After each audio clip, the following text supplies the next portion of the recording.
from Holy Child Family.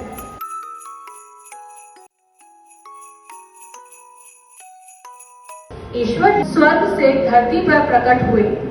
धरती पर आकर ईश्वर ने धरती की अमूल्य मिट्टी को उठाया और अपने हाथों से उन्हें मनुष्य का आकार बनाया।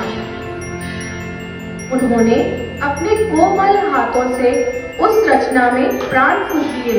वह रचना उठ खड़ी हुई। ईश्वर ने उस रचना को एडम का नाम दिया। ईश्वर ने एडम के लिए एक सुंदर बगीचे ईडन का निर्माण किया। वह कोई साधारण बगीचा नहीं था। उसमें ढेरों राज चुके थे। चारों ओर सुंदर फूल, हरे भरे वृक्षों और सुंदर आवाज में कोलाहल करते रंग बिरंगे पक्षी, मीठे रसीले फलों से लदे वृक्ष और विभिन्न प्रकार के पशु पक्षी। ईश्वर ने मनुष्य के पास उन सभी चीजों को दिया जो प्रभु ने बनाई थी। एडम ने हर वस्तु का नाम अपने हिसाब से रखा, जैसे प्रभु ने एडम का रखा था। लेकिन ये क्या, प्रभु अभी भी एडम को देखकर खुश नहीं थे, क्योंकि एडम उदास था। उसे जो भी चारों तरफ दिखाई दे रहा था, उसमें कुछ भी उसके जैसा नहीं था। तभी प्रभु प्रकट हुए। उन्होंने देखा कि एडम कितना उदास है। उन्हें एडम पर दया आ गई। एडम को अपना जीवन व्यतीत करने के लिए किसी साथी की जरूरत है, जिसका वह ख्याल रख सके, जो उसका ख्याल रख सके। ऐसा सोचकर एक रात ईश्वर ने एडम की अस्थि की हड्डियों से स्त्री की रचना की और उसका नाम ईव रखा। अगले दिन सुबह जब एडम सोकर उठा तो उसने अपने पास ईव को लेटा पाया। वो ईव को देखकर आश्चर्यचकित हुआ और प्रसन्न भी, क्योंकि अब उसे कोई अपने जैसा दिखाई दे रहा था। उसने जब ईव को बड़े प्यार से छुआ और छूते ही ईव मुस्कुराती हुई उठ खड़ी हुई। तभी वहां प्रभु का आगमन हुआ। प्रभु ने एडम और ईव को देखा। एडम और ईव से बोले, ईव, आज से यह घर तुम्हारा है। तुम्हें ही इसका ख्याल रखना है, तुम्हें ही इसकी देखभाल करनी है। यह सब तुम्हारा है। तुम हर चीज का उपयोग अपने हिसाब से कर सकती हो, परंतु वह पेड़ जो बगीचे के मध्य में है, उसके फल कभी मत खाना। वह तुम्हें अच्छे और बुरे का ज्ञान देगा। जिस दिन तुमने उसके फलों को खाया, तुम मर जाओगे। एडम और ईव बोले, जो आज्ञा प्रभु, हम इस फल को न कभी छुएंगे और न ही कभी खाएंगे। प्रभु ने ऐसा इसलिए नहीं कहा था कि वह फल खाते तो मर जाते। उनका मतलब सिर्फ यह था कि अगर उन्होंने उन फलों को खाया तो उनकी आत्मा उन दोनों में से निकल जाएगी। एक दिन एडम बैठा हुआ था और ईव रोज की भांति फल लेने बगीचे में गई। रोज की भांति एडम बैठे हुए थे और ईव फलों इकट्ठे करने के लिए बगीचे की तरफ गई। ईव बगीचे से फल इकट्ठे कर ही रही थी कि उसे एक विचित्र सी आवाज सुनाई दी। वो घबरा गई। धीरे धीरे एक काली आकृति ईव की तरफ बढ़ने लगी।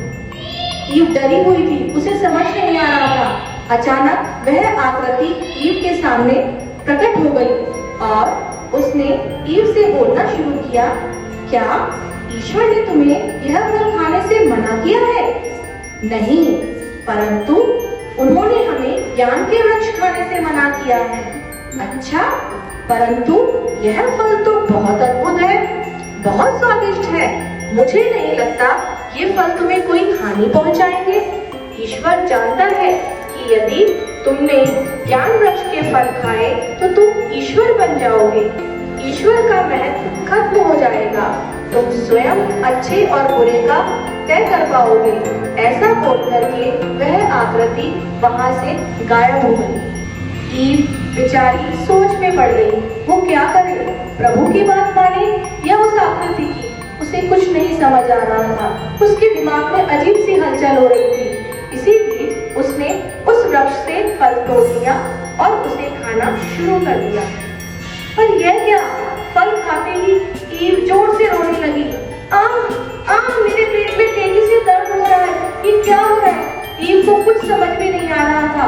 वो घबरा रही थी, कभी इधर कभी उधर जा रही थी। फिर वह वापस उस वृक्ष के पास गई और उसने कुछ और फलों को तोड़ा और वह घर की तरफ चल पड़ी। एडम ने जब इतनी देर बाद आई ईव को देखा तो उन्होंने ईव से बोला, ईव, आज तुम्हें इतनी देर क्यों लग गई। ईव ने एडम को वो फल दे दिए। एडम फल खाने लगे और यह क्या, फल खाते ही एडम के भी पेट में दर्द होना शुरू हो गया। ईव, ये क्या है। ईव, ये क्या है, मुझे अचानक इतना दर्द क्यों हो रहा है, ये क्या है। वो दोनों ही घबरा गए। उनका मन चंचल होने लगा। वह समझ गए थे कि उन्होंने कुछ गलत कर दिया है, लेकिन अब कुछ नहीं हो सकता था। घबराहट और डर के मारे दोनों जंगल में जाकर छुप गए और तभी प्रभु वहां आए।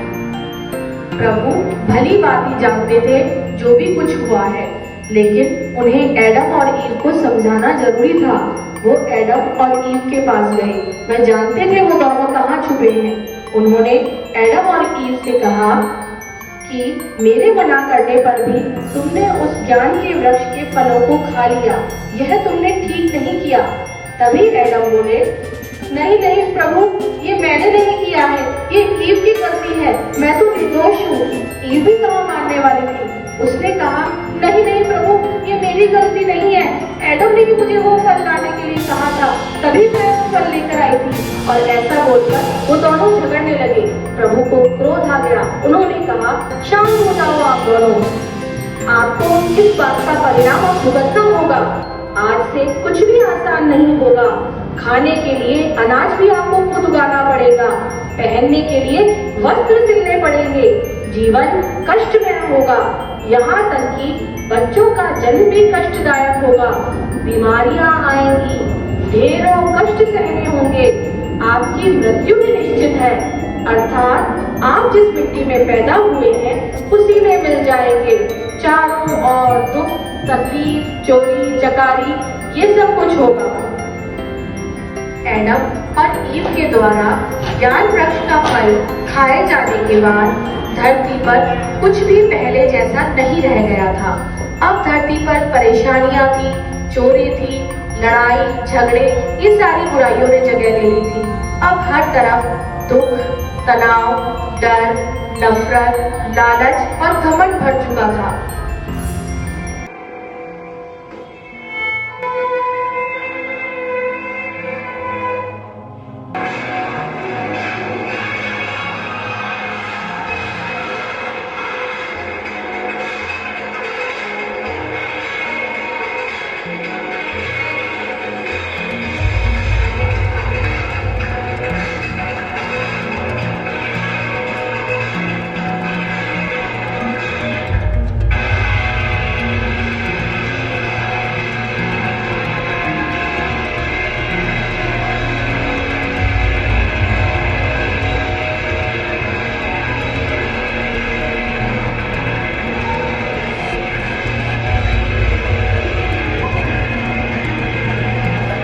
प्रभु अपनी बनाई इस दुनिया को ऐसे ही नहीं खत्म होने दे सकते थे। जिस मानव को उन्होंने बनाया था उसकी दुर्दशा उनसे देखी नहीं जा रही थी। उन्होंने अपने वचनों को दूसरों तक पहुंचाने के लिए, उनके कष्टों को दूर करने के लिए एक देवदूत को धरती पर भेजा। प्रभु के देवदूत ने दुखी व्यक्ति से कहा, मत दुखी हो, मैं तेरे दुखों को दूर करके तेरे जीवन में आनंद भर दूंगा, तेरा जीवन आनंदमय कर दूंगा। ऐसे वचन सुनते ही दुखी व्यक्ति का दुख दूर हो गया और प्रभु की कृपा से उसे आनंद का अनुभव हुआ।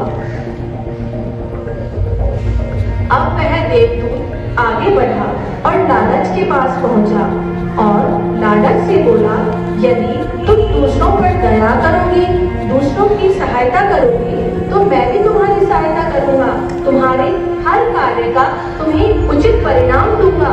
ऐसा कहते ही लालच ने जितने भी चीजें, पैसे सब अपने पास इकट्ठे किए थे, वो दूसरों में बांटना शुरू कर दिया और उसका व्यवहार बिल्कुल बदल गया। और अब देवदूत बढ़ा नफरत की ओर। उन्होंने नफरत से कहा, यदि तुम प्रेम से रहोगे, दूसरों से प्रेम भाव रखोगे, तो मैं भी तुम्हारे प्रति प्रेम भाव रखूंगा। प्रेम से ही सबको जीता जा सकता है। ऐसा पवित्र विचार सुनकर नफरत गायब हो गई और उसका स्थान ले लिया प्रेम ने। और इस प्रकार देवदूत आगे बढ़ी और तनाव के पास गई और उन्होंने तनाव को भी देववचनों को तनाव से सुनाया। यदि तुम सकारात्मक विचारों को मानोगे, नकारात्मक विचारों को छोड़ दोगे, तो तुम्हारे सारे कष्ट, तनाव दूर हो जाएंगे और ये तनाव जो तुम्हें घेरा हुआ है खत्म हो जाएगा। ऐसे चमत्कारी वचनों को सुनकर तनाव विश्राम में परिवर्तित हो गया। इस प्रकार देवदूत आगे बढ़ी और डर के पास आई। देवदूत ने डर को भी प्रभु के वचन सुनाए। तू मत डर, मत घबरा, मैं हर पल तेरे साथ हूँ। तू आगे बढ़, अच्छे विचार रख, मैं तेरा हर डर हर लूंगा और तुझे भय मुक्त रखूंगा। और ऐसे सुविचारों को सुनकर डर उड़न हो गया और वह साहस से भर गया। और अब बारी थी घमंड की, जो अपने आगे किसी को कुछ नहीं मानता था। उसने देव पुरुष को भी अपने आगे से हटा दिया, लेकिन देवदूत उसकी कहाँ सुनने वाले थे। उन्हें प्रभु के वचनों को वहां तक पहुंचाना था। वो घमंड से बोले, हे मनुष्य, तू घमंड को त्याग, विनम्र बन। ऐसा करके तू मेरा बंदा बन जाएगा, तेरा जीवन आनंदमय हो जाएगा। और देखते ही देखते घमंड भी परिवर्तित हो गया। और ऐसे वचनों को सुनकर के समाज में फैली बहुत सारी बुराइयां अच्छी हो गई। सब आपस में एक दूसरे से प्यार के साथ रहने लगे।